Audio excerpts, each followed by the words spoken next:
Hello, ഞാൻ സുനിൽ. ട്രിവാൻഡ്രം അഡീനിയംസിൻ്റെ മറ്റൊരു വീഡിയോയിലേക്ക് സ്വാഗതം. കഴിഞ്ഞ ചില എപ്പിസോഡുകളിൽ നമ്മൾ അഡീനിയം ഒബേസത്തെക്കുറിച്ച്, അതായത് ഗ്രാഫ്റ്റ് ചെയ്ത അഡീനിയം ഒബേസത്തെക്കുറിച്ച് സംസാരിച്ചു. എന്നാൽ ഇന്ന് വളരെ വ്യത്യസ്തമായ മറ്റൊരിനം അഡീനിയമാണ് പരിചയപ്പെടുന്നത്. ഇതാണ് അറേബിക്കം എന്നറിയപ്പെടുന്ന അഡീനിയം വെറൈറ്റി. ശരിക്കും ഒരു ബോൺസായി പോലെയില്ലേ? ഇത് ഏകദേശം ഒരു 2-2.5 വർഷം പ്രായമുള്ള ചെടിയാണ്. കഴിഞ്ഞ വീഡിയോകളിൽ കണ്ട ഒബേസം ഹൈബ്രിഡ്സ് പ്രൂണിങ്ങിലൂടെയാണ് നമ്മൾ ബോൺസായി ആക്കി വളർത്തിയെടുക്കുന്നത്. എന്നാൽ ഇത്തരം ചെടികൾ നാച്ചുറലി ബോൺസായി രൂപത്തിൽ തന്നെയാണ് വളരുന്നത്. നമുക്കറിയാം, ബോൺസായി എന്നാൽ വൻമരങ്ങളെ കൃത്രിമമായി വളർച്ച നിയന്ത്രിച്ച് ചെറിയ രൂപത്തിലാക്കിയെടുക്കുന്ന ഒരു കലയാണ്. അതുകൊണ്ട് തന്നെ അങ്ങനെ വളർച്ച നിയന്ത്രിച്ചും ശിഖരങ്ങൾ പ്രൂൺ ചെയ്തും വളർത്തുന്നത് ചിലർക്കെങ്കിലും ഇഷ്ടമല്ല. അങ്ങനെയുള്ളവർക്ക് വളരെ സന്തോഷത്തോടെ വളർത്താൻ പറ്റിയ ഒരിനമാണ് അഡീനിയം അറേബിക്കം.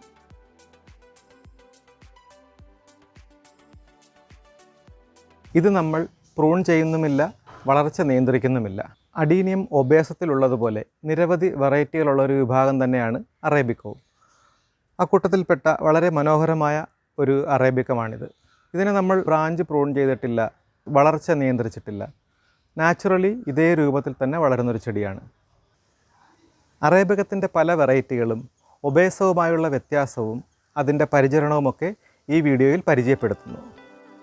ഒബേസത്തിൽ നിന്നും വ്യത്യസ്തമായി തിങ്ങി നിറഞ്ഞ ശിഖരങ്ങളോട് കൂടിയതാണ് അറേബിക്കം. പിങ്കിൻ്റെ പല ഷെയ്ഡുകളിലുള്ള പൂക്കളാണ് സാധാരണയായി കണ്ടുവരുന്നത്. ഇതിൻ്റെ പൂക്കൾ ഒബേസത്തേക്കാൾ ചെറുതായിരിക്കും. ഇത് അഡീനിയം ക്രിസ്പം എന്ന വെറൈറ്റിയാണ്. ഏകദേശം ഇവയുടെ പൂക്കളുടെ വലിപ്പമേ ഉണ്ടാവുകയുള്ളൂ.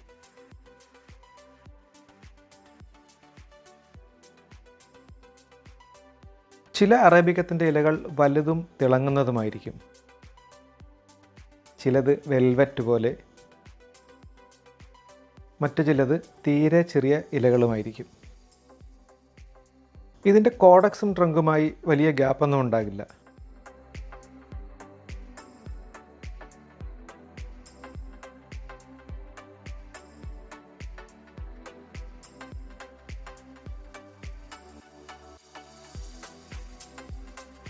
മിക്ക ചെടികൾക്കും മനോഹരമായ ടെക്സ്ചറും കാണാം.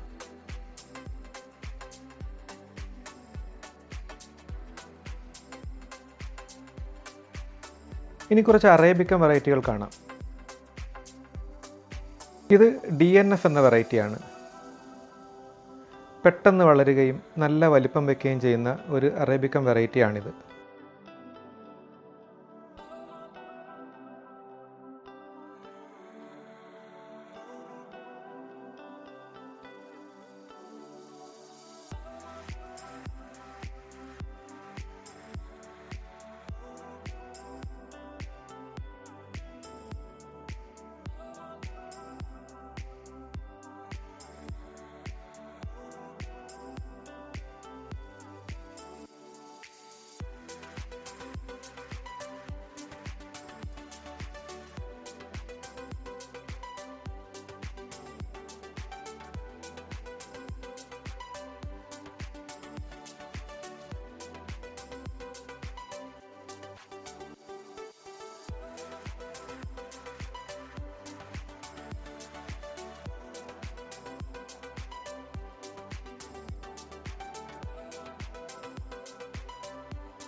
അറേബിക്കത്തിൻ്റെ കെയർ ഒബേസത്തിൻ്റേത് പോലെ തന്നെയാണ്.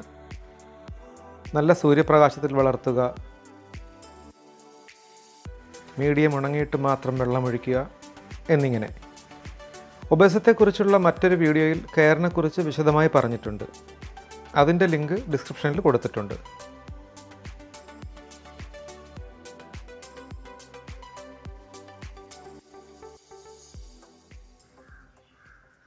ഇപ്പോൾ ഇത്രമാത്രം. ഇനി മറ്റൊരു വീഡിയോയിൽ കാണാം. നന്ദി, നമസ്കാരം.